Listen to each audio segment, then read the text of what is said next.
Over the last decade, working-class homeowners in places like Harris County, Texas, have been forced out of their traditional suburban neighborhoods by a relentless sequence of severe climate events. These recurring disasters triggered massive municipal infrastructure spending and exorbitant property risk assessments. Consequently, local property taxes and property insurance premiums surged simultaneously, creating a severe, localized affordability crisis.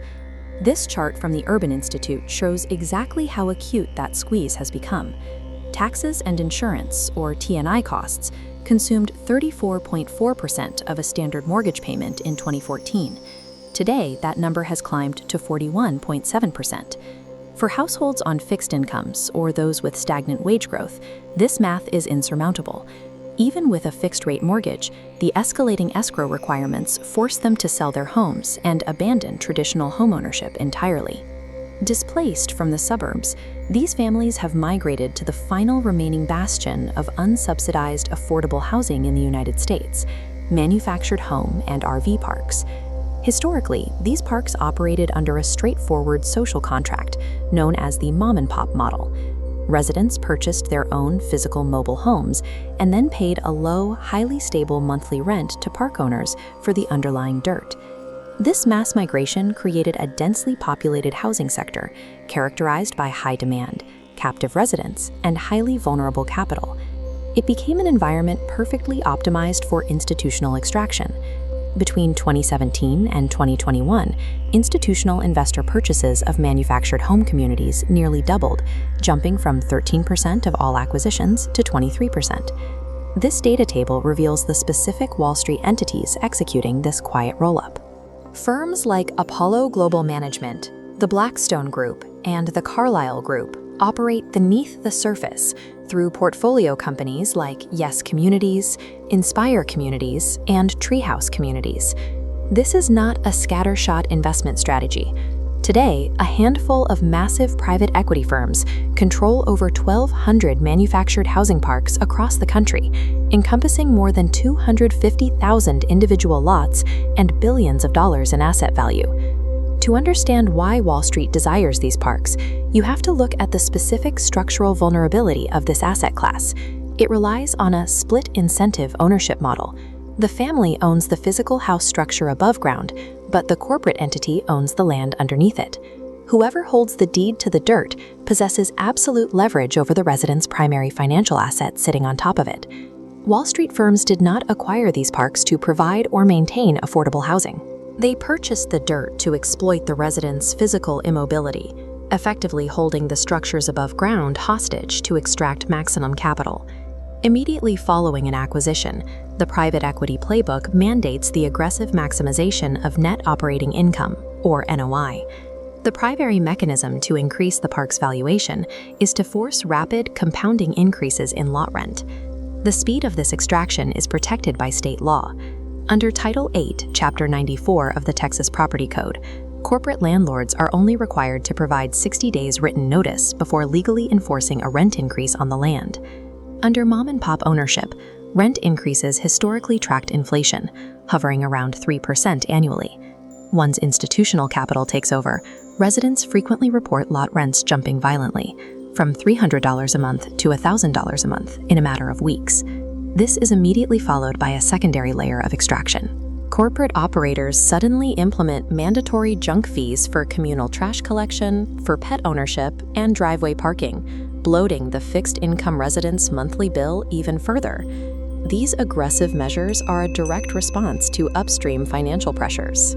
Private equity firms acquire these parks using pooled institutional capital, creating an immediate structural mandate to increase cash flow to satisfy shareholder return expectations. The operators driving this system are remarkably transparent about their leverage. Frank Rolfe, a prominent park owner and founder of Mobile Home University, states it plainly in his investment materials. If we didn't have them hostage, if they weren't stuck in those homes, it would be a whole different picture. Institutional operators use these compounding rent hikes as a precise financial instrument, applying pressure until the resident's budget reaches a calculated breaking point. The immediate logical response to an extortionate rent hike is relocation. If the lot rent suddenly increases by $500, Why don't the residents simply hitch their trailers to a truck and leave the park? Once a modern manufactured home is transported and anchored to a foundation, it becomes a permanent structure. The term mobile is a historical illusion. Moving a home requires significant capital. Movers charge a $3,000 base fee plus mileage. Disconnecting utilities and splitting the home adds $2,500. Mechanical prep follows, $50 per tire, $200 for axles, and $300 for a hitch. The upfront cash requirement easily exceeds $10,000. Even with the necessary capital, residents face insurmountable legal walls. State governments enforce strict construction standards and local zoning ordinances that aggressively restrict where older manufactured homes can legally be placed. These wind zone regulations often make it legally impossible for an older home to cross county lines into cheaper, safer jurisdictions. A family operating on a fixed income that cannot absorb a $500 monthly rent increase unequivocally does not possess $10,000 in liquid cash to escape it. They are physically anchored to the soil and financially cornered by the balance sheet. When residents exhaust their savings and default on the inflated lot rent, the trap snaps shut. Unable to move the structure and unable to pay the corporate landlord, the resident is forced to physically abandon the home they rightfully own. The moment the property is vacated, the private equity firm deploys a specific bureaucratic weapon. They file a notice of intent to acquire abandoned manufactured home with the state housing department. This triggers a 45-day clock. The state transfers title to the corporate landowner, issuing a new statement of ownership free and clear of any liens. The return on investment for this transaction is staggering.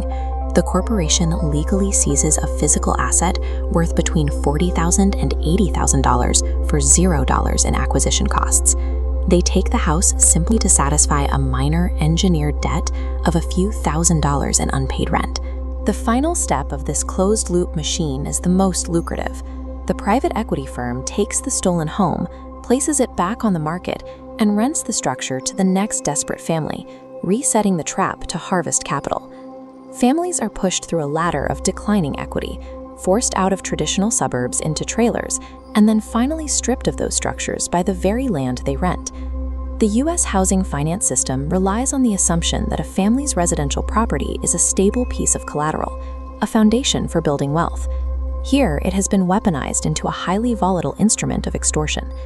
To find the true destination of the wealth extracted from these communities, look away from the sun-baked, unpaved lots and toward the skyline. This mass displacement represents an engineered financial outcome. These institutions operate a mathematically precise system designed to capture the final remaining capital of the poor. Private equity firms use the physical immobility of the working class to harvest assets from the nation's final remaining affordable housing. They have repurposed the social safety net into a machine for legal asset seizure.